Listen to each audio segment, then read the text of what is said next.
ছেলে পর্যন্ত বিগড়ে গেছে। নূহ আলাইহিস সালাম আল্লাহর পয়গম্বর, ছেলে কাফের। লূত আলাইহিস সালাম আল্লাহর পয়গম্বর, স্ত্রী কাফের। আছে না? হেদায়েতের মালিক কে? দেখেন, ফেরাউন কাফের, স্ত্রী আসিয়া মুমিনা। সুবহানাল্লাহ বিহামদি। চিন্তা করা যায় হেদায়েত কত বড় নিয়ামত। ফেরাউন তাকে চাপ দিয়েছে, মানসিক ভাবে বলেছে আমার উপর ঈমান আনো, মূসা আলাইহিস সালামের উপর ঈমান ছেড়ে দাও, তাকে বাদ দাও, মূসা আলাইহিস সালামের আল্লাহর উপরে বিশ্বাস প্রত্যাহার করো। আসিয়া বলছি তোমার উপর ঈমান আনবো, তুমি যে কেমন খোদা আমার চাইতে ভালো তো কেউ জানে না, আমি তোমারে খোদা বলে মানি না। ফেরাউন বলল, লোক লস্করকে ডেকে বলল, এরে নিয়ে যাও, এদেরকে তক্তার মধ্যে লোহাগুলি ফুটায় দিয়া সেই লোহার উপরে ভুট করে শোয়ায় দাও, আর চতুর্দিক থেকে মারতে থাকো, পিটাইতে থাকো, লোহাগুলি শরীরে ফুটতে থাকুক, তার চিল্লানির আওয়াজ যেন আমি সিংহাসনে বসে শুনতে পাই। আল্লাহর এই বান্দিকে তক্তার উপরে হাজার লোহা পিটাইয়া তক্তা উল্টায় দিয়েছে, লোহাগুলি কি হয়েছে? খাড়া হয়ে গেছে। ওর উপরে ভুট করে শোয়াইয়া পিটানো শুরু হয়েছে। হযরতে আসিয়া প্রাণ ভিক্ষা চাইলেন না। কোরআনে কারিমে রব্বুল আলামিন বলেন, হযরতে আসিয়া কাঁদতে লাগলেন আর বলতে লাগলেন, রব্বুল আলামিন, আমি জালিমের জুলমের মধ্যে পড়েছি, আয় আল্লাহ তাআলা এই জুলুম থেকে, ফেরাউন এবং তার সাথী সঙ্গীদের জুলুম থেকে আমারে বাঁচাও, আর তোমার কাছে জান্নাতের ভিতরে আমার জন্য একটা ঘর বানাইয়া দিও, আমাকে ঈমানের মউত দিও। রব্বুল আলামিন ফেরেশতাদেরকে অর্ডার করলেন, আমার ফেরেশতারা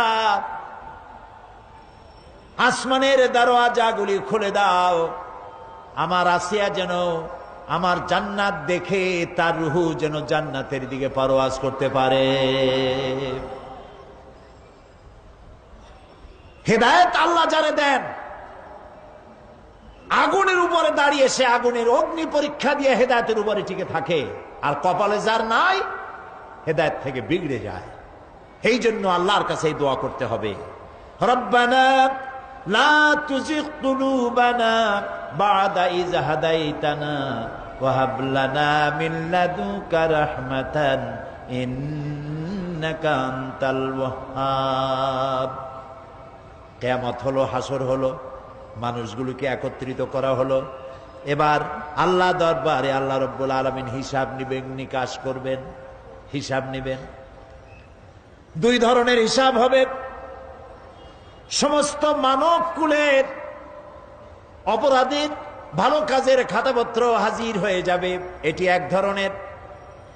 আর মুমিন ব্যক্তিদের অপরাধের খাতাগুলিও এক জায়গায় হবে আল্লাহ রাব্বুল আলামিনের সামনে। নবীজি বলেছেন, দোয়া করো আল্লাহর কাছে এভাবে, আল্লাহুম্মা হাসিবনি হিসাবান ইয়াসীরা।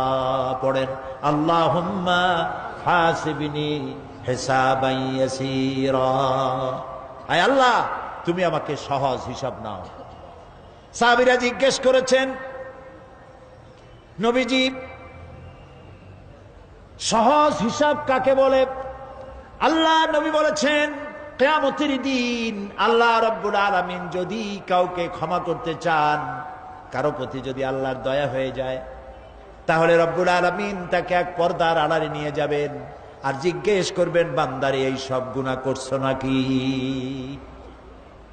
গুনাহগুলির নাম আল্লাহ বলবেন, দেখায় দিবেন, এই এই গুনাহ করছিস। আল্লাহ আল্লাহ। কে জিজ্ঞেস করবেন? কে জিজ্ঞেস করবেন? বান্দাকে। আল্লাহ, আল্লাহ নিজে বান্দাকে জিজ্ঞেস করবেন। বান্দার ভয় কলিজা গলার কাছে চলে আসবে, আবার মৃত্যুর মতো ভয় সৃষ্টি হয়ে যাবে, কানতে কানতে অস্থির হয়ে যাবে, বলবে, আল্লাহ আমি তো করে ফেলেছি, আমি তোমার কাছে মাপ চাই, আমাকে ক্ষমা করে দাও। বান্দার এই হয়রানি আর পেরেশানি দেখে আল্লাহ রাব্বুল আলামিন বলবেন, বান্দা যাও, চলে যাও, আমার জান্নাতে চলে যাও, আমি তোমার মাফ করে দিলাম। এই জন্য নবীজি শিখাইছেন দোয়া করো, আল্লাহর কাছে দোয়া করো, আল্লাহুম্মা হাসিবনি হিসাবান ইয়াসীরা। পড়েন আল্লাহুম্মা হাসিবনি হিসাবান ইয়াসীরা। মানুষের যে সাধারণ হিসাব হবে সে সম্পর্কে আল্লাহ পাক বলেন ইয়াউমাইযিন তু'রাদুনা লা তাখফা মিনকুম খাফিয়া। সেদিন তোমাদের হিসাব নিকাশ পেশ করা হবে এবং তোমাদের কোনো বিষয় গোপন রাখা হবে না, কিচ্ছু গোপন থাকবে না, সব প্রকাশিত হয়ে যাবে। ইন্না লিল্লাহি ওয়া ইন্না ইলাইহি রাজিউন। আল্লাহ তাআলা বলেন ইয়াউমাইযিন ইয়াসদুরুন নাসু আশতাতান লিয়ুরাউ আ'মালাহুম ফামান ইয়া'মাল মিসকালা যাররাতিন খায়রান ইয়ারা ওয়া মান ইয়া'মাল মিসকালা যাররাতিন শাররান ইয়ারা। সেদিন মানুষকে বিভিন্ন দলে বিভক্ত করা হবে, সব এক জায়গায় থাকবে হাসরে মানুষ। তখন আসামি খুনি, এই যে বিরাট মাহফিল, বিশাল মাহফিল, এর মধ্যে চোর ডাকাত খুনি এই জাতীয় লোক থাকতে পারে না? পারে কিনা? তারা কিন্তু এখন নিরাপদ, যেহেতু পুলিশও দেখতেছে না আর র্যাবেও দেখতেছে না, খুব নিরাপদ। কিন্তু হঠাৎ করে যদি বলা হয় এই সমাবেশের ভিতরে সন্ত্রাসী কারা, তাদেরকে আমরা শনাক্ত করেছি, তারা আলাদা হয়ে যাও, তখন অবস্থাটা কেমন হবে? মৌতের শামিল হয়ে যাবে, ঠিক না? সমস্ত মানুষেরা হাসরের মাঠে একসাথে থাকবে, হঠাৎ করে হুকুম হবে, আওয়াজ হবে ওমতাজুল ইয়াওমা আইয়ুহাল মুজরিমুন, অপরাধীর দলেরা আলাদা হয়ে যাও। নেককার থেকে তারা তখন আলাদা হয়ে যাবে, দলে দলে বিভক্ত হয়ে যাবে, বিভক্ত হবে এবং তাদের কৃতকর্ম তাদেরকে এই জন্য করা হবে যাতে করে তাদের কৃতকর্ম তাদেরকে দেখানো যায়। অতঃপর কেউ যদি সরিষা পরিমাণ ভালো কাজ করে পুরস্কৃত করা হবে, সরিষা পরিমাণ খারাপ কাজও যদি করে দেখানো হবে এবং সেজন্য তাকে তিরস্কার ভোগ করতে হবে, শাস্তি দিতে হবে। প্রিয় ভাই সব, সেই কঠিন হাসরের ময়দানে সমস্ত মানব গোষ্ঠীকে একত্রিত করা হবে। আমল নামা বলতে সেখানে বোঝানো হয় আমল নামা উপস্থিত করা হবে, যাতে মানুষের সকল ধরনের কর্মগুলিকে লিপিবদ্ধ করে রাখা হয়েছে। আল্লাহ তাআলা বলেন وَوُضِعَ الْكِتَابُ فَتَرَى الْمُجْرِمِينَ مُشْفِقِينَ مِمَّا فِيهِ وَيَقُولُونَ يَا وَيْلَتَنَا مَا لِهَذَا الْكِتَابِ। আর আমলনামা সামনে রাখা হবে, তাতে যা লেখা আছে তার কারণে আপনি অপরাধীদেরকে ভীত এবং সন্ত্রস্ত দেখতে পাবেন। আল্লাহ তাআলা বলছেন আমলনামা হাতে এসে যাবে এবং এই হাতে আমলনামা পাওয়ার পর তারা বলবে মালি হাদাল কিতাব লা ইউগাদিরু সাগীরাতান ওয়ালা কাবীরাতান ইল্লা আহসাহা। এটা কি আশ্চর্য কিতাব! বড় বড় পাপ যা করেছি তাও লেখা হয়েছে, ছোট ছোট পাপ যা করেছি তাও লেখা হয়েছে। ওয়াজাদু মা আমিলু হাদিরান ওয়ালা ইয়াজলিমু রাব্বুকা আহাদা। যা যা তুমি আমল করেছিলে সমস্ত কৃতকর্ম কাগজে পত্রে লেখা আছে। তোমার রব কারো প্রতি জুলুম করবেন না। ওমাল্লাহু বিযাল্লামিন লিল আবিদ। আল্লাহ তাআলা বান্দার উপরে কখনো জুলুম করেন না। এগুলি সব উপস্থিত হয়ে যাবে, বিশ্বাস করেন? এইখানে মাত্র কয়েকজন লোক কইল জি, এটা তো ইমানের প্রশ্ন। এসব কথা যা বলা হলো বিশ্বাস করেন? আল্লাহ যেন এই বিশ্বাস আমাদের কলিজার মধ্যে গেড়ে দেন, বলেন আমিন। প্রিয় ভাই সব, আল্লাহ রাব্বুল আলামিন এই কোরআনে কারীমের ভিতরে সব কিছুকে ওপেন সিক্রেট করেছেন, কোনো গোপন কিছুই রাখেন নাই, সবগুলিকে খুলে খুলে বলে দিয়েছেন।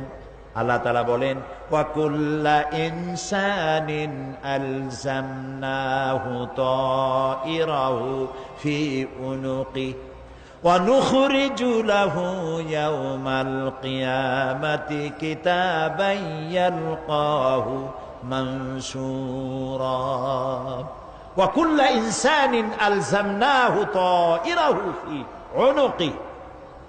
আমি প্রত্যেক মানুষকে, মানুষের কর্মকে তার গ্রীবা লগ্ন করে দিয়েছি। এই যে গলা, গলা, এই গলার কাছে একটা ঘুটলির মতো, একটা সিম কার্ডের মতো এইখানে আমি রেখে দিয়েছি। কোথায়? কোন গলায়? কে বলতেছেন এ কথা? এই ঘুটলির ভিতরে তুমি যা করতেছো সব লিপিবদ্ধ হচ্ছে। সুবহানাল্লাহ বলেন।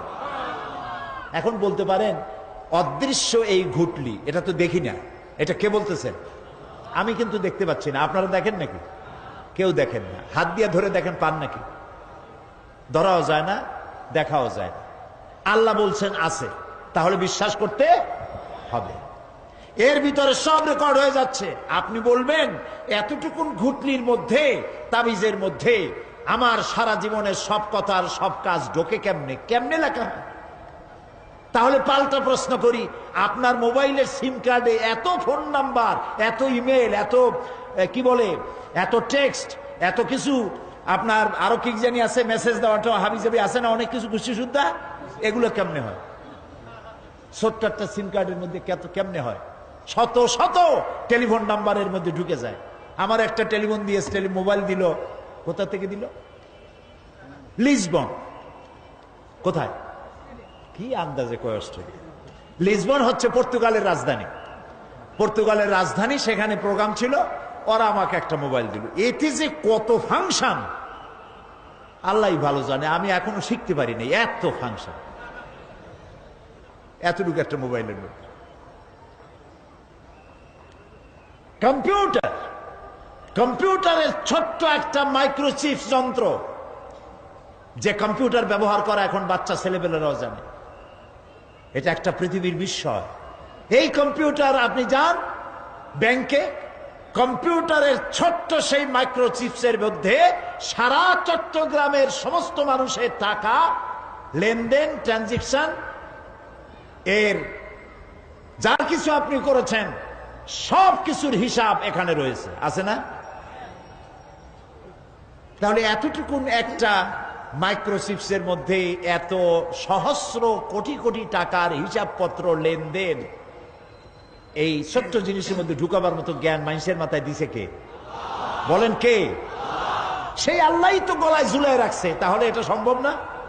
সম্ভব কি না? সম্ভব। এখন এই কথাগুলি বলে আল্লাহ মানুষের ক্ষতি করছেন না উপকার করছেন? উপকার করেছেন। এইটা যদি আমার বিশ্বাসে থাকে যে আমার গলার কাছে এরকম একটা সিম কার্ড আছে, একটা সিম আছে মোবাইলের মতো, এটা মনে করেন মোবাইলের একটা সিম গলায় ঝুলানো আছে, এটা সব উঠতেছে, যা বলেন তাই ওঠে, যা করেন তাই ওখানে লেখা হয়।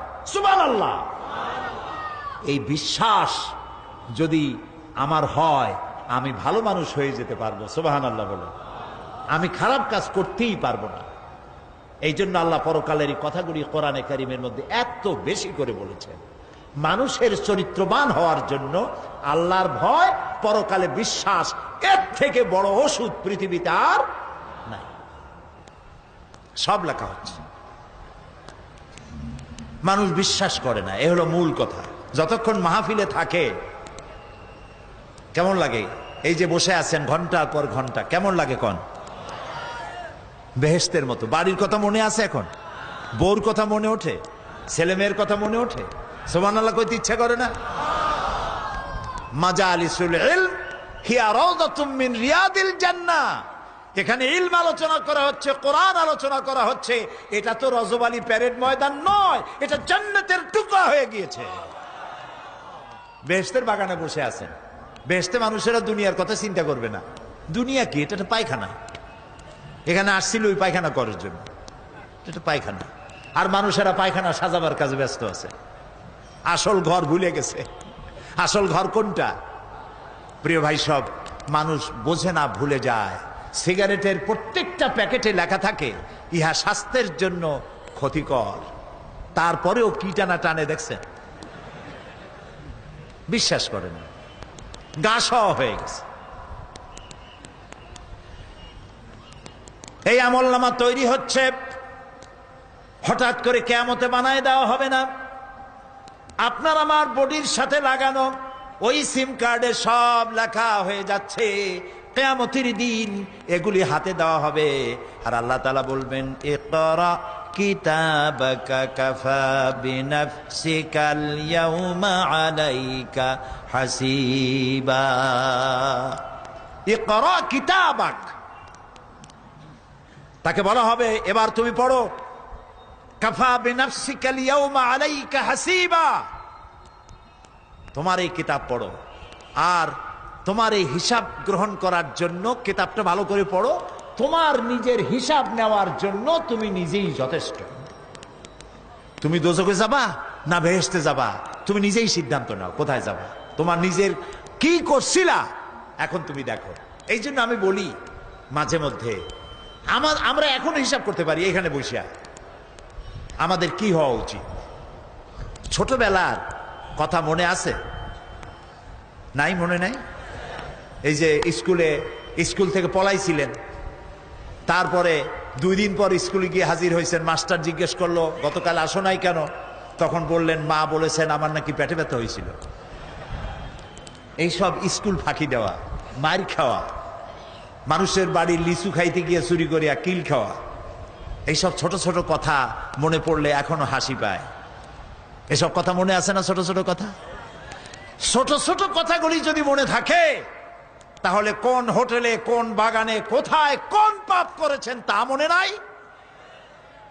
এখন নিজে হিসাব করেন জায়গা কোথায় হওয়া উচিত, পাপ করেছেন কত, ভালো কাজ করেছেন কত, নিজে হিসাব করে দেখেন কোন দিকে যাবেন। আমরা নিজেরাই যথেষ্ট হিসাবের জন্য। আল্লাহ তাই বলবেন কিয়ামতের দিন, ইকরা কিতাবা, তোমার কিতাব তুমি পড়ো, তোমার হিসাব নেওয়ার জন্য তুমিই যথেষ্ট।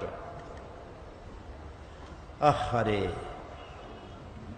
আল্লাহ রাব্বুল আলামিন বলেন, ওয়া আশরাকাতিল আরদু বিনুরি রাব্বিহা ওয়া বুদিআল কিতাবু ওয়া জিআআ বিন নাবিয়্যিনা ওয়াশ শুহাদাআ বাইনাহুম বিল হক ওয়া হুম লা ইউযলামুন। পৃথিবী তার রবের নূরের ঝলকানিতে উদ্ভাসিত হবে। সুবহানাল্লাহ, সুবহানাল্লাহ। আল্লাহর নূরের ঝলকানিতে গোটা পৃথিবী উদ্ভাসিত হয়ে যাবে। আমলনামা তুলে ধরা হবে, পয়গম্বর এবং সাক্ষীগণকে হাজির করা হবে এবং সকলের প্রতি সুবিচার করা হবে, তাদের কারো প্রতি জুলুম করা হবে না। আল্লাহ গ্যারান্টি দিচ্ছেন কারো প্রতি জুলুম করা হবে না। সুতরাং হে মানুষেরা, ইয়া আইয়ুহাল ইনসানু ইন্নাকা কাদিহুন ইলা রাব্বিকা কাদহান ফামুলাকি। হে মানুষ, তোমার পালনকর্তা পর্যন্ত পৌঁছতে তোমাকে অনেক কষ্ট করতে হবে, এরপর তুমি তার সাক্ষাৎ পাবে। কিয়ামতে তোমার সাক্ষাৎ হবে। কাজেই তোমার নিজের আমলকে সুন্দর করে আমলকে তৈরি করে নাও।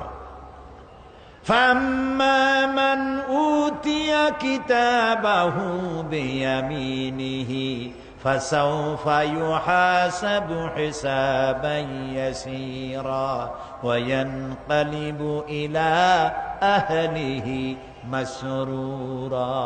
সুবহানাল্লাহ, সুবহানাল্লাহ।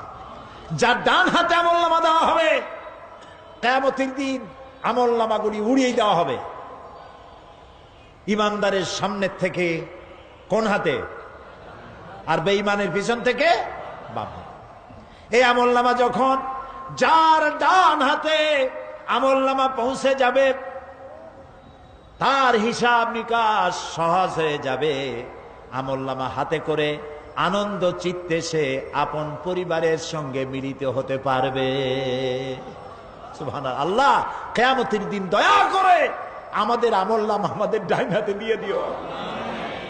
আল্লাহ তাআলা দয়া করে আমাদের হাতে, আমাদের ডান হাতে আমাদের আমলনামা দিও।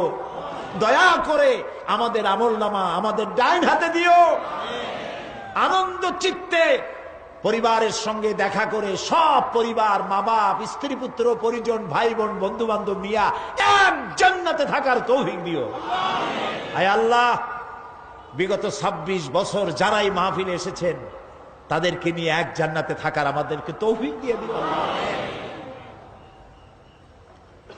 وَأَمَّا مَنْ أُوتِيَ كِتَابَهُ وَرَاءَ ظَهْرِهِ فَسَوْفَ يَدْعُو ثُبُورًا وَيَصْلَى سَعِيرًا।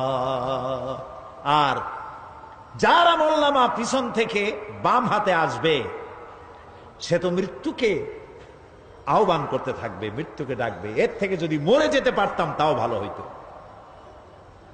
তার আর উপায় থাকবে না, তার জায়গা হবে জাহান্নামে। নাউযুবিল্লাহ। আমরা সবাই বলি নাউযুবিল্লাহ।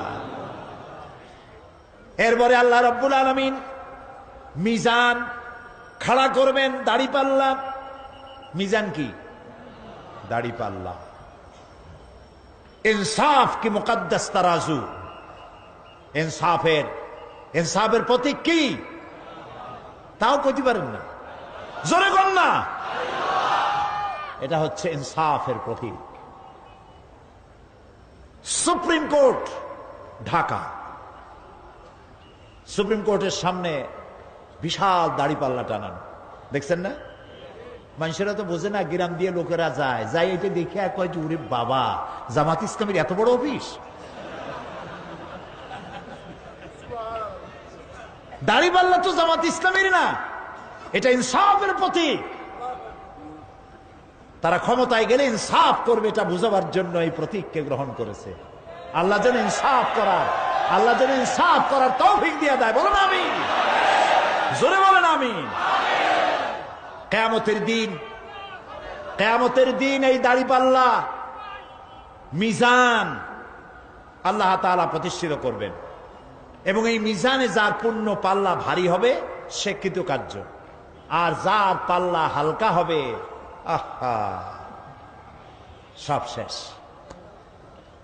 আল্লাহ রাব্বুল আলামিন বলেন, وَنَضَعُ الْمَوَازِينَ الْقِسْطَ لِيَوْمِ الْقِيَامَةِ فَلَا تُظْلَمُ نَفْسٌ شَيْئًا وَإِنْ كَانَ مِثْقَالَ حَبَّةٍ مِّنْ خَرْدَلٍ أَتَيْنَا بِهَا وَكَفَى بِنَا حَاسِبِينَ।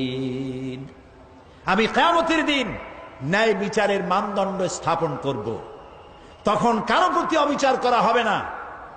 যদি কোনো আমল সরিষার দানা পরিমাণ হয় আমি তা হাজির করব। সুবহানাল্লাহ, সুবহানাল্লাহ। এবং হিসাব গ্রহণের জন্য আমি যথেষ্ট। এবং হিসাব মানুষেরা মনে করবে এত মানুষ, আদম আলাইহিস সালাম থেকে নিয়ে পর্যন্ত, এখান থেকে নিয়ে কিয়ামত পর্যন্ত সব মানুষেরই তো উঠবে সে কোন হিসাব হবে নাকি? একজন একজন করে হিসাব হবে। আল্লাহ বলছেন, আল্লাহ সারিউল হিসাব, দ্রুত হিসাব নিতে সক্ষম। আল্লাহ নিজের কানে নিজে শুনবেন, অন্যের মাধ্যমে নয়, নিজে শুনবেন। প্রত্যেক আর আসামির কাছ থেকে, লোকদের কাছ থেকে তার বক্তব্য শুনবেন, ভায়া মিডিয়া শুনবেন না, নিজেই শুনবেন। আল্লাহর কান আছে না, চোখ আছে না? লোকেরা এই যে বইপত্রে লেখে আল্লাহ হচ্ছেন নিরাকার, কত বড় বাজে কথা। আল্লাহ নিরাকার, আমরা এমন এক আল্লাহর ইবাদত করি তিনি আমাদের কিছু শুনতে পান না, কান টান নাই, তিনি আমাদের কিছু দেখতে পান না। এরকম নাকি আল্লাহ তাআলা? আল্লাহ তাআলা কোরআন শরীফে বলেছেন আল্লাহর হাত, আল্লাহর পা, আল্লাহর চোখ, আল্লাহর মুখ। তবে এগুলি কি রকম? আল্লাহর হাত, পা, চোখ কেমন, আকারটা কেমন? এর একটাই জবাব। কয়টা জবাব? জোরে বলেন। একটাই জবাব, আল্লাহর যেমন হওয়া উচিত তেমন। সুবহানাল্লাহ বলে, সুবহানাল্লাহ বলে। এর থেকে আর কোনো জবাব নাই। এই একটাই জবাব। আল্লাহর যেমন হওয়া উচিত ঠিক তেমন। লাইসা কামিসলিহি শাইউন, আল্লাহর অনুরূপ, আল্লাহর মতো আকাশেও কিছু নাই, জমিনেও কিছু নাই। এটা আমাদের ঈমান, এটা আমাদের কি ঈমান। সুতরাং তিনি জুলুম করবেন না এবং হিসাব নেবেন, আর যথার্থ হিসাব নেবেন। সেখানে কারো প্রতি কোনো জুলুম করা হবে না। ومن خفت موازينه فأولئك الذين خسروا أنفسهم بما كانوا بآياتنا يظلمون। আর যাদের পাল্লা হালকা হবে তারা তো শুধু নিজেদেরই ক্ষতি সাধন করবে, কেননা তারা আমার আয়াত সমূহকে অস্বীকার করত। আল্লাহর যারা অস্বীকার করত, আখেরাত নাই, কিয়ামত নাই, বেহেশত নাই, কবরের মধ্যে কোনো শাস্তি নাই, কবরের কোনো প্রশ্ন নাই, এগুলি যারা বলতো তারা কিয়ামতে ক্ষতিগ্রস্ত হবে। এখন কিয়ামতের দিন মিজান আমরা হালকা করতে চাই না ভারী করতে চাই? জবাব চাই। কি করবেন? যদি ভারী করতে চান নেক আমল বেশি বেশি করবেন। আর একটি হাদিস শোনাবো, যেই হাদিসের ভিতরে পাল্লা ভারী করার মতো কথা নবীজি বলেছেন। শুনবেন নাকি? বুখারী শরীফের শেষ হাদিস। আল্লাহর নবী বলেন, কালিমাতানে হাবিবাতানে ইলার রহমান খাফিফাতানে আলাল লিসান সাকিলাতানে ফিল মিজান সুবহানাল্লাহি ওয়া বিহামদিহি সুবহানাল্লাহিল আযীম। নবীজি বলেন, দুইটা কালেমা, দুটি শব্দ আল্লাহর কাছে খুবই প্রিয়, মুখে উচ্চারণ করা একেবারেই হালকা। আর কিয়ামতের দিন এই শব্দ দুটি দিয়ে আল্লাহ রাব্বুল আলামিন মিজানের পাল্লাকে ভারী করে দিবে। সেই শব্দ দুটি হলো, পড়েন আমার সাথে, সুবহানাল্লাহি ওয়া বিহামদিহি সুবহানাল্লাহিল আযীম। সবাই পড়েন, সুবহানাল্লাহি ওয়া বিহামদিহি সুবহানাল্লাহিল আযীম সুবহানাল্লাহি ওয়া বিহামদিহি সুবহানাল্লাহিল আযীম। জান্নাতের ভিতরে মানুষের কোনো দুঃখ থাকবে না। কাদের দুঃখ থাকবে না? জান্নাতীদের। কথা কি শোনেন? সাথে সাথে ঠাস ঠাস করে জবাব দিতে পারেন না কেন? জান্নাতীদের ভেতরে, জান্নাতীদের কি থাকবে না? কোনো দুঃখ থাকবে না। একটা দুঃখ থাকবে। কটা দুঃখ? একটা দুঃখ থাকবে। জান্নাতীরা জান্নাতের ভেতরে মনে মনে ভাববে, কারণ জান্নাত তো সকলের জন্য একরকম হবে না। কারো হবে ফার্স্ট ক্লাস, কারো হবে ডিলাক্স, কারো হবে সুইট ডিলাক্স, কারো হবে second class, third class, fourth class, এরকম। এটা কি ইনসাফ না জুলুম? ইনসাফ। আপনি খালি নামাজ পড়ছেন, রোজা রাখছেন, হজ করছেন, জাকাত করছেন, জাকাত দিছেন, হালাল হারাম বাইসা করছেন, আপনারে যে জান্নাত দেওয়া হবে, ওই ব্যক্তি যিনি তাহাজ্জুদের নামাজ পড়েছেন, কোরআন বুঝেছেন, কোরআন প্রতিষ্ঠার জন্য আন্দোলন করেছেন, জেল খেটেছেন, জরিমানা দিয়েছেন, ফাঁসির মঞ্চে চড়েছেন, তার জান্নাত আর আমার জান্নাত সমান হওয়া কি উচিত? কাজে আল্লাহ তাআলা তো ইনসাফ করবেন কিয়ামতের দিন। নবীদের, সাহাবীদের, তারপরে দিনের জন্য যে যত পরিশ্রম করেছেন তার পুরস্কারটা সেরকমই হবে। এই জান্নাতির ভিতরে, জান্নাতীদের মধ্যে কোনো দুঃখ থাকবে না, একটি দুঃখ ছাড়া। তারা মনে মনে ভাববেন, রব্বুল আলামিন, অমুক অমুক সময় চায়ের দোকানে বসে আড্ডা মেরেছিলাম, বাসের মধ্যে ঘন্টার পর ঘন্টা বসেছিলাম, আজে বাজে চিন্তা করেছি, সময় চলে গেছে ঘন্টার পর ঘন্টা। ওই সময়গুলিতে যদি তোমার নামের জিকির করতাম, তেলাওয়াত করতাম, তাহলে জান্নাতের ভিতরে আজ আমি আরো ভালো ভালো জায়গা পাইতাম। হাদিস শরীফে এসেছে, কিয়ামতের দিন জান্নাতীদেরকে আল্লাহ বলবেন, তেলাওয়াত করো আর উপরে উঠতে থাকো, তেলাওয়াত করো আর উপরের দিকে উঠতে থাকো। ধীরে ধীরে পড়ো, ধীরে ধীরে তেলাওয়াত করো। ধীরে ধীরে তেলাওয়াত করতে করতে তোমার তেলাওয়াত জান্নাতের যে স্তরে গিয়ে শেষ হবে, জান্নাতের ওই জায়গা তোমার জন্য বরাদ্দ হবে। এখন যার মুখস্থ সাদি খালি কুল্লু আল্লাহ আর ইজাজা নাসরুল্লাহ, দুই পাও দিয়েই বসে থাকবে। আহারে, কোরআন শরীফ মুখস্থ করেন, আল্লাহ যেন আমাদেরকে মুখস্থ করার তৌফিক দেন, বলেন আমিন। এজন্য উৎসাহ থাকা দরকার। উৎসাহ হইলেই আপনি পারবেন। জেহেন শক্তি সকলেরই কম বেশি আছে, চেষ্টা করলেই পারবেন।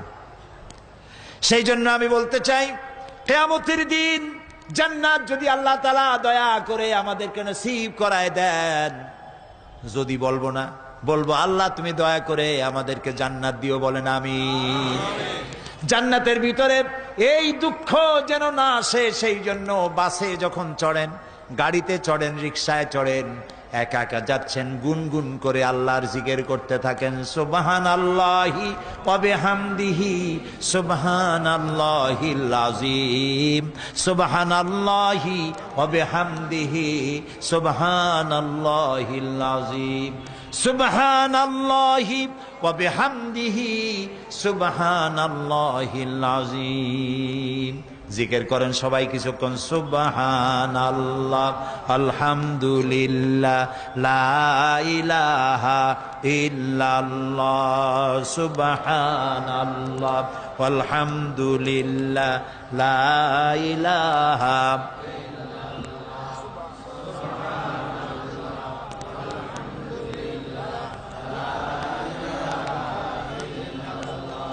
ভালো লাগে না? মজা লাগে না? প্রাণ খুলে বলেন সুবহানাল্লাহ ওয়ালহামদুলিল্লাহ, লা ইলাহা ইল্লাল্লাহ, সুবহানাল্লাহ ওয়ালহামদুলিল্লাহ, লা ইলাহা, লা ইলাহা ইল্লাল্লাহ, মুহাম্মাদুর রাসূলুল্লাহ। প্রিয় ভাই সব, এরপরে আল্লাহ তাআলা বলেছেন সিরাতের কথা। কিয়ামতের দিন সিরাত, পুলসিরাতের নাম শোনেন নাই? কথা না কইলে বুঝি কি? শুনছেন? সিরাত, এই সিরাত বলতে বোঝানো হয় এক ঝুলন্ত সেতুকে, যা দোজখ এবং বেহেশতের মাঝখানে সেতু বন্ধন। কিয়ামতের দিন সকল মানুষকে এই সেতু পার হতে হবে। তখন মুমিন ব্যক্তিরা সফলভাবে তা পার হয়ে যাবে। আর এ কাজে ব্যর্থ হবে সে, যে ব্যক্তি ব্যর্থ হবে সে জাহান্নামে নিক্ষিপ্ত হবে। আল্লাহ আল্লাহ আল্লাহ। আল্লাহ রাব্বুল আলামিন বলেন, ওয়া ইম মিনকুম ইল্লা ওয়ারিদুহা কানা আলা রাব্বিকা হাতমান মাকদিয়া সুম্মা নুনাজ্জিল্লাযীনা ইত্তাকাউ ওয়া নাযারুয যালিমিনা ফীহা জিসিয়া। তোমাদের মধ্যে সকলেই তা পার হবে। এটা আপনার রবের ফয়সালা, আপনার আল্লাহর ফয়সালা। এরপর আমি খোদা বিরুদ্ধের উদ্ধার করব, আর জালিমদেরকে সেখানে নত জন অবস্থায় ছেড়ে দেব, মানে জাহান্নামের মধ্যে নিক্ষিপ্ত হবে, আর ঈমানদারেরা পার হয়ে চলে যাবে। সুবহানাল্লাহ। আল্লাহ তাআলার জন্য দয়া করে আমাদেরকে সিরাত বিজলি গতিতে, বৈদ্যুতিক গতিতে আল্লাহ যেন আমাদেরকে পার করে দেন, বলেন আমিন। সবাই বলেন আমিন। এরপরে শাফাত, শেষ দিবসের প্রতি বিশ্বাসী প্রত্যেক ব্যক্তি সুপারিশ বা শাফাতের বিষয়টা বিশ্বাস রাখতে হবে। দুটি শর্তের ভিত্তিতে শাফাত হবে। সুপারিশকারীর সুপারিশের জন্য আল্লাহর অনুমতি লাগবে, আর শাফায়াতকৃত ব্যক্তির জন্য আল্লাহর সন্তুষ্টি প্রয়োজন। এই দুটি শর্ত। প্রথম শর্তের প্রতি ইঙ্গিত করে আল্লাহ তাআলা বলেছেন, যেটা আমরা আয়াতুল কুরসির মধ্যে পড়ি, মান যাল্লাযী ইয়াশফাউ ইনদাহু ইল্লা বিইজনিহ। এমন কে আছে যে অনুমতি ব্যতীত আল্লাহর কাছে সুপারিশ করতে পারে? আছে কেউ? কেউ নেই। একথা মনেই করবেন না যে কোনো পীর সাহেবের কাছে মুরিদ হইছেন। আমি এরকম পীরের খবরও জানি, আমি পীর বললেই আপনারা মনে করবেন না যে আমি পীর বিরোধী লোক, এটা মনে করবেন না। কিন্তু ভালো ভালো পীর আছে যারা ব্যবসা করে পীরগিরি করিয়া, শুধু ব্যবসায়ী করে না, ওয়ায়াসুদ্দুনা আন সাবিলিল্লাহ। সূরা তাওবা, ইন্না কাসীরাম মিনাল আহবারি ওয়ার রুহবান লায়াকুলুনা আমওয়ালান নাস বিল বাতিল ওয়ায়াসুদ্দুনা আন সাবিলিল্লাহ। আহলে কিতাবদের মধ্যে এই ধরনের অনেক পীর দরবেশ আছে। কে বলতেছেন? আল্লাহ। আল্লাহ বলতেছেন আছে। তারা কি করে? তারা জনগণের মালকে বাতিল পন্থায় ভক্ষণ করে, জনগণকে এমন একটা ভাব দেখায় যে আমাদেরকে হাদিয়া তওবা দিতে পারলে, আমাদের কদমবুসি দিতে করতে পারলেই বেহেশতে চলে যাবা, কারণ আমরা হলাম আল্লাহর এজেন্ট। নাউজুবিল্লাহ। পাও দুইখান আগেই বাইর করে রাখে যাতে লোকেরা কিছু একটা করতে পারে। হায় হায়, এদূর জনগণের মাল খাইয়া যদি পেটে তেল মাইখা, নাবিতে তেল টেল মাইখা ডেকে যদি থাকতো চুপ করে, তাও ভালো হইতো। আল্লাহ কয় যে এই পর্যন্ত থাকে না, ওয়ায়াসুদ্দুনা আন সাবিলিল্লাহ, আল্লাহর দ্বীন প্রতিষ্ঠার পথে তারা বাধা দেয়। ওর আকীদা খারাপ, ওর এই খারাপ, ওর তাই খারাপ, ওইখানে যাইও না। আল্লাহরে পাইতে হইলে আমার বাড়ি আসো, আমার কাছে মুরিদ হও। আমি ছাড়া ইসলাম কোন জায়গায় নাই। নাউজুবিল্লাহ। সব খারাপ। মানে ইসলাম যেন একটা মনোবলি বিজনেস। এটি হচ্ছে একটা ঘিয়ের দোকানের মতো। আমার দোকানেই কেবল ঘাটি ঘি পাওয়া যায়, আর খাঁটি ঘি কোনো জায়গায় পাওয়া যায় না। এই ধরনের শয়তানি কথা বলার কোনো সুযোগ ইসলামে নাই। সুতরাং আপনারা একথা মনেই করবেন না যে কোনো পীর সাহেব আপনাকে সুপারিশ করতে পারবেন, এই বিশ্বাস বদ্ধমূল যেন না থাকে। ওটি শর্তাধীন, হইতেও পারে নাও হইতে পারে। এমনও তো হতে পারে আপনার পীরে কে সুপারিশ করে তাই কিয়ামতের দিন তিনি হয়রান হয়ে যাবেন। এমনও হতে পারে, না পারে না? পারে কি না? সেই জন্য এটা ভরসাই করবেন না। কেউ কেউ আবার দুই পীরের কাছে মুরিদ হয়, ধারণা এই দুইজনের কাছে মুরিদ হয়েছি, দুইজনে দুই হাত ধরিয়া কিয়ামতে এরকম করে মারিয়ে দেবে, আমি জান্নাতের বারান্দায় গিয়ে বসবো। জান্নাত তোমার মামু বাড়ির বারান্দা। এত সহজ, এত সহজ। নবীরা কানতে কানতে হয়রান হয়ে গিয়েছে। নবী করিম সাল্লাল্লাহু আলাইহি ওয়াসাল্লাম তাহাজ্জুদের নামাজ সামান্য সময় ঘুমাইয়া নামাজ শুরু করে দিতেন। সূরা বাকারা শেষ, আলে ইমরান শেষ, সূরা নিসা শেষ, মায়েদা শেষ, আরাফ শেষ। সাহাবায়ে কেরাম মনে করতেন রাসূল বুঝিয়ে এই নামাজের রুকুতে আর যাবেন না, ফজর হয়ে যাবে এক রাকাতে। যখন রুকুতে যেতেন মনে হতো আর উঠবেন না, যখন সেজদায় যেতেন মনে হতো ইন্তেকাল করেছেন। হযরত আয়েশা বলেছেন, আমাদের মা জগৎ জননী হযরত আয়েশা রাদিয়াল্লাহু তাআলা আনহা বলেছেন, রাসূলুল্লাহ সেজদায় পড়ে যেভাবে কাঁদতেন, চুলার উপরে হাড়ি তুলে দিলে ভাত রান্না করার সময় যেমন একটা আওয়াজ হয় ভাতের হাড়িতে, শোনেন নাই আওয়াজ? রাসূলুল্লাহর কলিজার ভেতর থেকে কান্নার গুমরে আওয়াজ এভাবে উত্থিত হতো। সকাল বেলায় জুতা পায়ে পড়তে পারতেন না, পাও মোবারক ফুলা বড় হয়ে যেত। বেহেশত এত সহজ। প্রিয় ভাই সব, মান যাল্লাযী ইয়াশফাউ ইনদাহু ইল্লা বিইজনিহি, কার ক্ষমতা আছে আল্লাহর পারমিশন ছাড়া কথা বলে সুপারিশ করে? আল্লাহ রাব্বুল আলামিন সুপারিশ করার জন্য যাকে পারমিশন দিবেন আর যার জন্য দিবেন মাত্র সেই ব্যক্তি শুধু তার জন্যই সুপারিশ করতে পারবে, নিজের ইচ্ছা মতো কারোর জন্য সুপারিশ করতে পারবে না। আমাদের জাতির পিতা নাম কি? সব সময় মনে রাখবেন, আদৌ ভুলবেন না। এই প্রশ্নে কোনো আপোষ নাই। জাতির পিতা কে? হযরত ইব্রাহিম আলাইহিস সালাম কিয়ামতের দিন আল্লাহ রাব্বুল আলামিনের দরবারে ফরিয়াদ করবেন, রব্বুল আলামিন আমার আব্বাজানের জন্য সুপারিশ করি, তুমি দয়া করে তাকে জাহান্নাম থেকে বাঁচায়া দাও। রব্বুল আলামিন বলবেন, ইব্রাহিম তোমার এই সুপারিশ মঞ্জুর হলো না। ইব্রাহিম আলাইহিস সালামের সুপারিশ মঞ্জুর হবে না। আল্লাহ তাআলা বলবেন, ইব্রাহিম আজর তোমার পিতা হতে পারে, কিন্তু আমার খলিলকে আগুনে ফেলার ষড়যন্ত্রে লিপ্ত ছিল, আমি তারে ক্ষমা করব না। নবী করিম সাল্লাল্লাহু আলাইহি ওয়াসাল্লামকে প্রশ্ন করা হয়েছে, রাসূল আপনার মা বাপের অবস্থা কি হবে? রাসূলুল্লাহ বলেছেন, কিয়ামতের দিন আমি আমার মা বাপের কোনো উপকারে আসব না। রাসূলুল্লাহ কাঁদতেছিলেন, সাহাবায়ে কেরাম কাঁদতেছিলেন। বিষয়টা এত সহজ নয়। দ্বিতীয় শর্ত হলো, ওয়ালা ইয়াশফাউনা ইল্লা লিমান ইরতাদা ওয়া হুম মিন খাশিয়াতিহি মুশফিকুন। আল্লাহ তাআলা যার প্রতি সন্তুষ্ট তারা কেবল তার জন্যই সুপারিশ করতে পারবে। বস্তুত সেদিন তারা আল্লাহর ভয় সকলেই ভীত সন্ত্রস্ত থাকবে। কি এর সুপারিশ? ভয়ের চোটে থাকবে অস্থির। সব পয়গম্বর নফসি নফসি বলে চিল্লাবে, বলবে আল্লাহ আমারে বাঁচাও, আমারে বাঁচাও।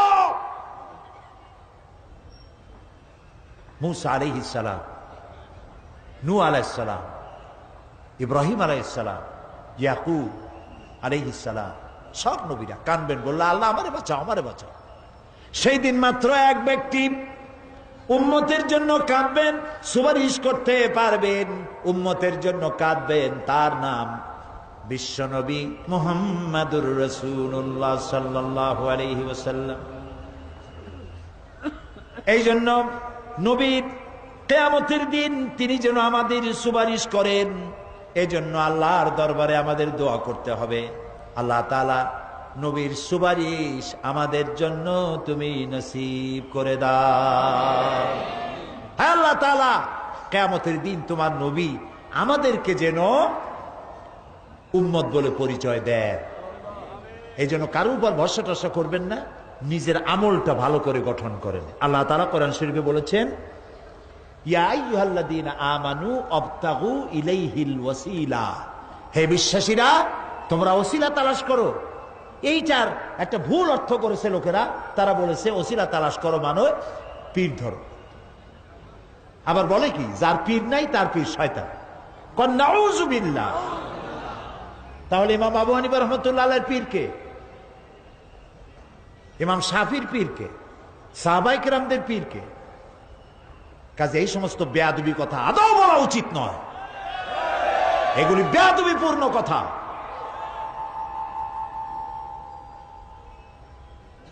প্রিয় ভাই সব, আল্লাহ রাব্বুল আলামিনের উপরে ভরসা করে নিজের আমলকে ভালো করতে হবে। অবতাগু ইলাইহিল ওয়াসিলা আয় আমলে সালেহ। অবতাগু ইলাইহিল ওয়াসিলা, তুমি নেক আমলের ওসিলা ধরো আল্লাহর কাছে, নিজের আমলগুলিকে ভালো বানাও, ভালো ভালো কাজ করো। সুপারিশ সম্পর্কে সর্বশেষ কথা বলতে চাই। আল্লাহ রাব্বুল আলামিন বলেন, কুল লিল্লাহিস শাফাআতু জামিআ লাহু মুলকুস সামাওয়াতি ওয়াল আরদি সুম্মা ইলাইহি তুরজাউন।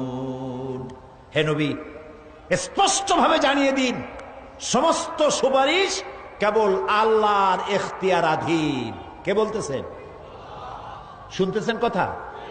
কে বলতেছেন? আবার শোনাই। আল্লাহ তাআলা বলছেন, কুল লিল্লাহিস শাফাআতু জামিআ। বলে দিন হে নবী, সুপারিশের সমস্ত ব্যাপারটি কেবলমাত্র আল্লাহর ইখতিয়ারাধীন। আসমান এবং জমিনে তারই সাম্রাজ্য বিস্তৃত, অতঃপর তারই কাছে তোমাদের সকলকে ফিরে যেতে হবে। সুপারিশের মালিক কেউ নয়, আল্লাহ নিজেই। তিনি যাকে পারমিশন দিবেন, যার জন্য পারমিশন দিবেন, তাছাড়া আর কোনো উপায় নেই। প্রিয় ভাই সব, এতক্ষণ যে আলোচনা করলাম এর দ্বারা প্রমাণিত হলো এ দুনিয়া ক্ষণস্থায়ী এবং আখিরাত চিরস্থায়ী। সুবহানাল্লাহ বলবেন না? এ দুনিয়া কি আর আখিরাত কি? চিরস্থায়ী। দুনিয়ার মহব্বত আমরা কোনটারে মহব্বত করি, আখিরাত না দুনিয়া? কোন বলতে লজ্জা করে? দুনিয়ারে ভালোবাসি বেশি, এতে কোনো সন্দেহ আছে?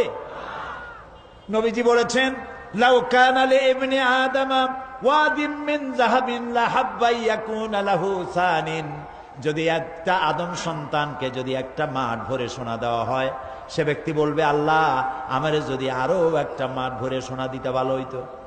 নবীজি বলেন, আদম সন্তানের পেট কবরের মাটি ছাড়া কোনো কিছু দিয়া ভরবে না। এই দুনিয়ার পিছনে দৌড়ায় কোনো লাভ নাই। এক শায়ের বলেছেন, না গুল আপনা না খার আপনা না জানেম বাগে বা আপনা, না গুল আপনা না খার আপনা না জানেম বাগে বা আপনা, আহ কিস গুলশান মে বানায়া हमने आशिया अपना। না গুল আপনা না খার আপনা, এ ফুলও আমার নয়, ও কাটাও আমার নয়। না জালেম বাগে বা আপনা, না আমার এই ফুলের বাগানটা আমার, ফুলের বাগানও আমার না, ফুলও আমার না, এমনকি ফুলের কাটাটাও আমার না। আহ কিস গুলশান মে বানায়া हमने आशिया अपना। আহারে কি ফুল বাগানে আমার বাড়ি বানাইলাম, এর তো কিছুই আমার না, সবই তো পর। মরে দেখেন কেউ আপনার আপন নয়।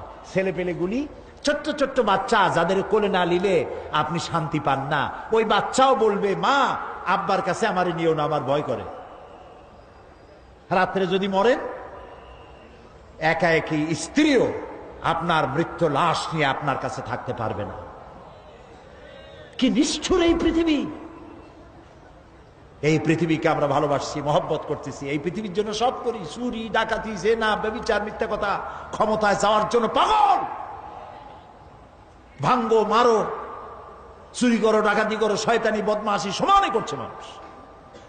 এই পৃথিবী এক পরস্ত্রী, পরমা সুন্দরী নারী, পরের যতই সুন্দরী স্ত্রী হোক তার দিকে তাকায় থাকে কোনো লাভ আছে? তাও কইতে পারলেন না। কোন লাভ আছে? এ লাভ কি? ওর তো বিয়ে হয়ে গেছে। অবিবাহিত হইতো তাহলে প্রস্তাব দিয়ে দেখতেন আপনার কপালে আছে কি নাই। বিয়ে হয়ে গেছে। এই পৃথিবী এক পরমা সুন্দরী পরের স্ত্রী, এটার প্রতি ভালোবাসা করে কোনো লাভ নাই। এটারে কেউ খাইতে পারে না, ও সবাই রে খায়। ঠিক তো কইছেন, হয়তো বোঝেন নাই। এই পৃথিবীর 1 ইঞ্চি মাটির জন্য দেখেন না শহরে কি করে, বাড়ির পাশে বাড়ি উঠাইছে, 1 ইঞ্চি জমি ছাড়বে না। হায় হায়, আর একজনের রাস্তা পাক আর না পাক, জমিন ছাড়বো না। অন্যের জমিন দখল করায় কি মজা পায়। হায় হায়, অন্যের জমিন নেওয়ার জন্য পাগল হয়ে যায় মানুষ। দুনিয়াকে ভালোবাসে, 1 কাঠা জমির জন্য, 1 আঙ্গুল জমিনের জন্য মামলা মোকদ্দমা, জজ কোর্ট, হাইকোর্ট, সুপ্রিম কোর্ট, তারপরেও ছাড়ে না। ঠিক না? এই জমিনটা এত ভালোবাসলেন, এত মামলা মোকদ্দমা করলেন, এই জমিনের 1 ইঞ্চিও খেতে পারবেন না, বরং মরিয়া দেখেন জমিন হা করে আপনাকে গিলে ফেলে দেবে। আপনার হাড্ডি গুড্ডি গুস্ত সুদ্ধা মিশে যাবে এই মাটিতে। পৃথিবীকে ভালোবাসে কোনো লাভ নাই।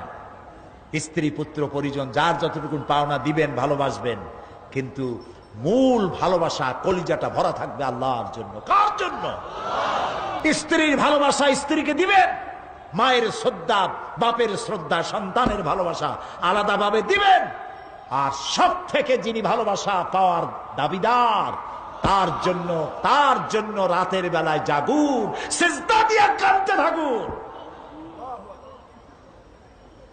এই চোখ দুটা কে দিছে? এই জিহ্বা কে দিছে? এই কান কে দিয়েছেন? এই সুন্দর শরীর কে দিয়েছেন? বলার তৌফিক, শোনার তৌফিক কে দিয়েছেন? এই হক আদায় করতে গভীর রাত্রে জাগতে হবে, পাইকারি দরে ঘুমায়েন না, একটু জাগুন, শেষ রাত্রে উঠুন, শেষ রাত্রে জেগে প্রেম করুন আল্লাহর সাথে। প্রেম কি ঢোল পিটায় করা যায়? ইনকিলাব, সংগ্রাম, এইসব পত্রিকায় বিশাল হেডিং দিয়ে কেউ প্রেম করে? বিজ্ঞাপন দিয়ে, টেলিভিশনে বিজ্ঞাপন দিয়ে প্রেম করে। প্রেম করে কিভাবে? গোপনে, আর মিলিত হয় নির্জনে। সবচাইতে বড় প্রেমিক হবে নিজে হতে হবে, আর আল্লাহকে সব থেকে বেশি ভালোবাসা দিতে হবে। সেজন্য আল্লাহ রাব্বুল আলামিন বলেছেন, প্রেম করার জন্য কিছুটা নির্জনতা প্রয়োজন। এজন্য দিনের আলোতে ওয়াজআলনান নাহারা মাআশা, দিন বানাইছি রুজি রোজগার করার জন্য। ওয়াজআলনাল লাইলা লিবাসা, আর রাত বানাইছি শান্তির বাহন হিসাবে, আচ্ছাদন। সূর্যের আলোর ঝলকানি চলে গেছে, আলোর তীব্রতা আর নাই। গোটা পৃথিবীর উপরে আমি একটা কালো চাদর দিয়া ঢেকে দিলাম রাতের আধার, আর একেবারে অন্ধকার না করে আকাশে ডিম লাইটের মতো করে কতগুলি তারা জ্বালায়া দিলাম। এখন কেউ জেগে নাই, সব ঘুমানো। আমার প্রেমিক কে আছো, ওঠো, উজু করে সেজদায় পড়ে যাও, সেজদায় পড়ে যাও, কান্দো, গুনাহ মাপ চাও, যা করেছো মাপ চাও। তুমি গুনাহ করেছো আর আমি মাফ করার মালিক। ইন্নাল্লাহা ইয়াগফিরুয যুনুবা জামিআ, সব মাফ করে দেব, গুনাহগুলি নেকি দিয়া বদলায় দেব। আমার কাছে কাঁদো, চোখের পানি ফেলো। প্রিয় ভাই, সব রাতে জাগতে শিখুন। রাসূলুল্লাহ বলেছেন ওর থেকে ভালো স্বামী আর দুনিয়ায় নাই। কে বলেছেন? রাসূলুল্লাহ বলেছেন ওর থেকে ভালো স্বামী আর দুনিয়ায় নাই, যে গভীর রাত্রে নিজে জেগে তাহাজ্জুদ রুজু করে নিজের বউরে উঠায়, বউ উঠতে চায় না, পানি এনে বউয়ের মুখের উপরে ছিটায় দেয়, ওঠো বিবি, একসাথে তাহাজ্জুদের নামাজ পড়ি। রাসূলুল্লাহ বলেছেন ওর থেকে ভালো বউ পৃথিবীতে আর নাই, যে বউ রাতের বেলায় ঘুমের থেকে জেগে তাহাজ্জুদের উজু করে, স্বামীরে উঠাইতে চেষ্টা করে, ওঠে না, উজুর পানি স্বামীর চেহারায় ছিটায় দেয় আর বলে স্বামী ওঠো, একসাথে তাহাজ্জুদের নামাজ পড়ি। এই পৃথিবীতে আমাদের ভালোবাসা যেন শেষ না হয়, এক জান্নাতে যেন থাকতে পারে। কাঁদো, ওঠো। গভীর রাত্রে তাহাজ্জুদের নামাজ পড়ে মাথাটা নিচু করে গুনগুন করে গাইতে থাকে, নিয়া আল্লাহু পড়ে, নিয়া আল্লাহু ইয়া রহমানু ইয়া রহিমু ইয়া হাইয়ু ইয়া কাইয়ুম। প্রাণ দিয়া বলেন ইয়া আল্লাহু ইয়া রহমানু ইয়া রহিমু ইয়া হাইয়ু ইয়া কাইয়ুম। ইয়া আল্লাহু ইয়া রহমানু ইয়া রহিমু ইয়া হাইয়ু ইয়া কাইয়ুম। তাহাজ্জুদের নামাজ পড়ে এভাবে আল্লাহরে ডাকে দেখেন, চোখ দিয়া পানির বন্যা নেমে আসে, যদি ঈমান একটুও থাকে। এই কান্না, নবীজি বলেছেন জাহান্নামের ভয়তে আমার সাথে না ভরমানি করেছে। এই শরমে পড়ে বান্দা যখন চোখ দিয়া পানি ছেড়ে দেয়, ওই চোখের পানি নাকের অর্ধেক আসতে না আসতে আমি আমার বান্দারে মাফ করে দেই। আল্লাহু আকবার। আল্লাহ আমাদের কান্দার তৌফিক দাও, তাহাজ্জুদ পড়ার তৌফিক দাও, পাঁচ ওয়াক্ত নামাজ পড়ার তৌফিক দাও, তোমাকে ভয় করার তৌফিক দাও, তোমার ভয় আর মহব্বত দিয়ে কলিজা ভরে দাও, তোমার রাসূলুল্লাহর মহব্বত দিয়ে আমাদেরকে পাগল বানায় দাও। আল্লাহ, দুনিয়া বড় খারাপ জায়গা। এই দুনিয়ায় আল্লাহর কাছে সৌন্দর্য চাইতে হবে দুনিয়ার, কিন্তু দুনিয়াকে স্থায়ী মহব্বত করা যাবে না। প্রিয় ভাই সব, আপনি যদি লন্ডনে যান, আমেরিকায় যান, কোনোদিন যান নাই, যাইতে হলে এখান থেকে টেলিফোন করেন, ওখানে বন্ধু বান্ধব আছে নাকি। তো লন্ডনে আমেরিকায় সেখানে যাবেন, ওখানে আপনার বন্ধু বান্ধব গ্রামের লোক আছে কিনা খোঁজ করেন, ঠিক না? আবার এখান থেকে ফরেন কারেন্সি নিয়ে যান, যেহেতু ওখানে টাকা চলবে না। টেলিফোন করেন, মোবাইল করেন, ফ্যাক্স পাঠান, আরো টাকা পয়সা সাথে নেন। এরপরেও চিন্তা থাকে আল্লাহ, এরপরে যদি কেউ না আসে তাহলে আমি যাবো কেমনে। এরপরে যাওয়ার সময় আবার বলে দেন যে ভাই আমি কিন্তু আসতেছি, লন্ডন কোনোদিন আসি নাই, তুমি কিন্তু এয়ারপোর্টে থাকো। একটা বিদেশে যাওয়ার জন্য এত প্রস্তুতি নেন, তো সব জায়গায় বন্ধু বান্ধব কেউ না কেউ তো আছেই। কিন্তু আমরা এমন একটা দেশে যাব যেখানে কেউ নাই, ফরেন কারেন্সি চলে না, গ্রামের লোক নাই, বাবা নাই, বন্ধু নাই, মা নাই, কেউ নাই। যিনি রিসিভ করবেন, যার সাহায্যের কাঙ্গাল বদামল করে তার শত্রু বানায় রাখছি, বন্ধু বানাইতে পারি নাই। তাহলে কি জবাব হবে কিয়ামতে? কি হবে কবরে? কি হবে উপায়? এই জন্যে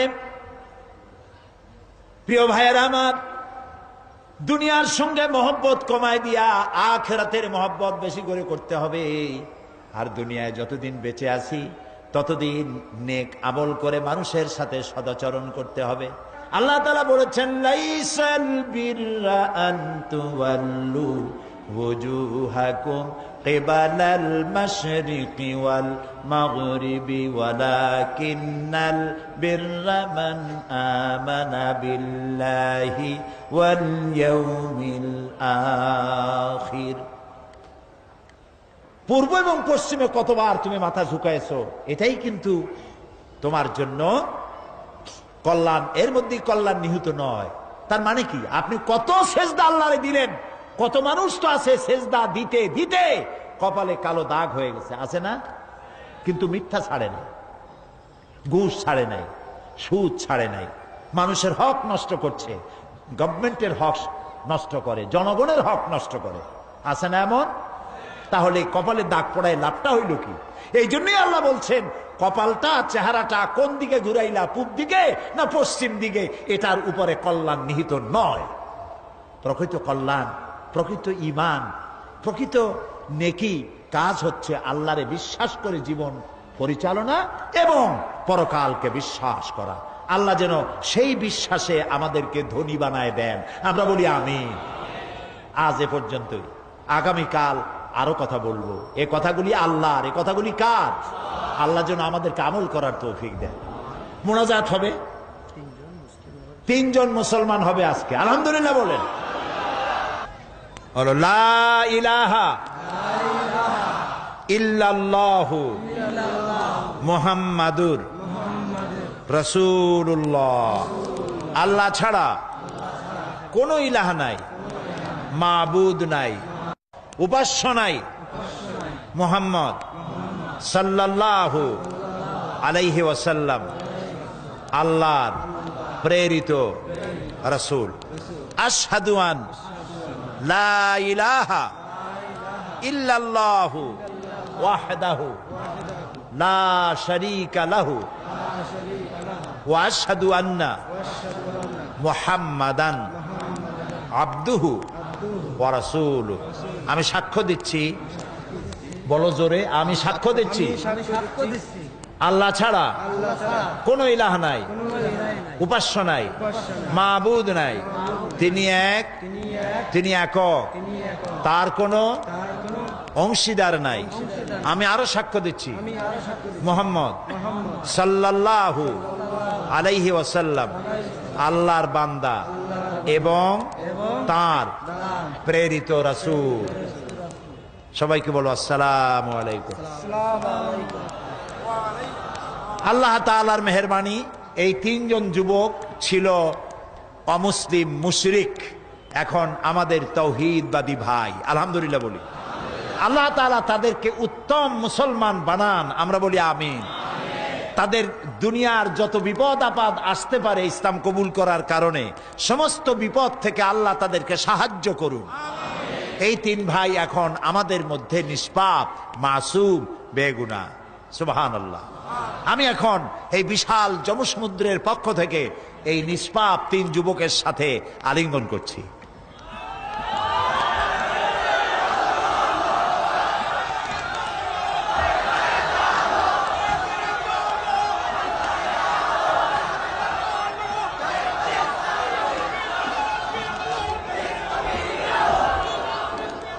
اللهم آمين. ربنا ظلمنا أنفسنا وإن لم تغفر لنا وترحمنا لنكونن من الخاسرين. ربنا لا تزغ قلوبنا بعد إذ هديتنا وهب لنا من لدنك رحمة إنك أنت الوهاب. أي الله تعالى হাজার হাজার জনতা তোমার বান্দা বান্দি দীর্ঘক্ষণ তোমার কোরআনের কথা, তোমার হাবিবের হাদিসের কথা শুনেছেন। আল্লাহ তাআলা দয়া করে মেহেরবানি করে আমাদের জিন্দেগীর গুনাহ মাফ করে দাও। রব্বুল আলামিন, সারা জীবন জেনেও গুনাহ করেছি, না জেনেও করেছি, বুঝেও করেছি, না বুঝেও করেছি। আল্লাহ তাআলা বিনীতভাবে তোমার কাছে ক্ষমা চাই, দয়া করে আমাদের জিন্দেগীর গুনাহ মাফ করে দাও। হায় আল্লাহ তাআলা, আমাদের মা বাপ যাদের দুনিয়া থেকে বিদায় হয়ে গেল, কবরগুলিকে জান্নাতের টুকরা বানায়া দাও। রব্বির হামহুমা কামা রব্বায়ানি সগীরা। সবাই পড়েন, রব্বির হামহুমা কামা রব্বায়ানি সগীরা। আয় আল্লাহ তাআলা, আমাদের মা বাপ যাদের বেঁচে আছে সুস্থ রাখো, ভালো রাখো। আল্লাহ তাআলা তাদেরকে আরজালিল উমর থেকে রক্ষা করো, ইমানের সাথে তোমার দরবারে সুস্থ অবস্থায় উঠায় নিও। রব্বুল আলামিন, আয় আল্লাহ তাআলা, সারা পৃথিবীতে মুসলমানেরা যত জায়গায় বিপদগ্রস্ত, মুসলমানদের তুমি হামি ও নাসির হয়ে যাও। আল্লাহ তাআলা, কোরআন থেকে যে কথা বললাম, যা আমরা শুনলাম, আমাদের আমল করার তৌফিক দান করে দাও। আমাদের নামাজি বানাও, দিনদার বানাও, পরহেজগার বানাও। আল্লাহ তাআলা, আমাদের স্ত্রী পুত্র পরিজন, ভাই বোন, বন্ধু বান্ধব যা তুমি দিয়েছ, সবগুলিকে দিনদার ইমানদার বানায়া দাও। আয় আল্লাহ, লোকেরা বড় আশা করে মাহফিলে আসে, আল্লাহ তাআলা কাউকে তুমি বঞ্চিত করে ফেরত দিও না মাবুদ। আল্লাহ তাআলা, মা বোনেরা কত কষ্ট করে আসেন প্রত্যেক দিন, আল্লাহ তাআলা মা বোনদের প্রতি তুমি রহম করো, তাদের প্রতি ইহসান করো, তাদের গুনাহ খাতা মাফ করো, নিসন্তানীকে সন্তান দিয়ে দাও। আল্লাহ তাআলা, এই মাহফিল লক্ষ লক্ষ টাকা, বহু টাকা দিয়ে আয়োজন করা হয়, তুমি জানো। আল্লাহ তাআলা, সমাজ কল্যাণকে তুমি কখনো ঋণী করনি। আল্লাহ, তুমি দয়া করে এবারেও ঋণী রাখো না। আল্লাহ তাআলা, তোমার কুদরতি কায়দা দিয়ে, নিজাম দিয়ে, আল্লাহ তুমি দয়া করে অভাব পূরণ করে দাও। তোমার বান্দা বান্দীদের কলিজাকে উজাড় করে উন্মুক্ত হস্তেদেরকে সাহায্য করার তৌফিক দিয়ে দাও। আল্লাহ তাআলা, যারা নাকি ঢাকা থেকে বহু জায়গা থেকে কষ্ট করে বইপত্র ছাপায় নিয়ে আসছে, আল্লাহ তাআলা, তাদের বইগুলি মানুষের হেদায়েতের জন্য আল্লাহ তুমি দরজা খুলে দাও। আল্লাহ তাআলা, সকলকে দ্বীনি ইলম অর্জন করার পিপাসা বাড়ায় দাও। আল্লাহ তাআলা, আমাদের যার যে রোগ আছে, অসুখ আছে, আল্লাহ তুমি মাফ করে দাও। আল্লাহ, আমরা রোগাক্রান্ত, আল্লাহ তাআলা, আমরা রোগাক্রান্ত, আমাদেরকে দয়া করে ক্ষমা করো। আল্লাহ, আর একটা কথা বলি, তুমি দয়া করে আমাদের চোখ দিছো, কান দিছো, মুখ দিছো, হার্ট দিছো, কিডনি দিছো। আল্লাহ, তুমি আমাদের যত নিয়ামত জন্মসূত্র দিছো, জন্মের সূত্রে যা আমরা পেয়েছি তোমার কাছ থেকে, মৃত্যুর আগে এর একটা নিয়ামত আমাদের কাছ থেকে তুমি ছিনাই নিও না মাবুদ। আল্লাহুম্মা আফিনি ফি বাদানি, আল্লাহুম্মা আফিনা ফি সামি, আল্লাহুম্মা আফিনা ফি বাসারি, লা ইলাহা ইল্লা আনতা। ربنا تقبل منا إنك أنت السميع العليم وتب علينا إنك أنت التواب الرحيم سبحان ربك رب العزة عما يصفون وسلام على المرسلين والحمد لله رب العالمين واجعل آخر كلامنا عند الموت لا إله إلا الله মুহাম্মাদুর রাসূলুল্লাহ। আসসালামু আলাইকুম ওয়া রাহমাতুল্লাহ।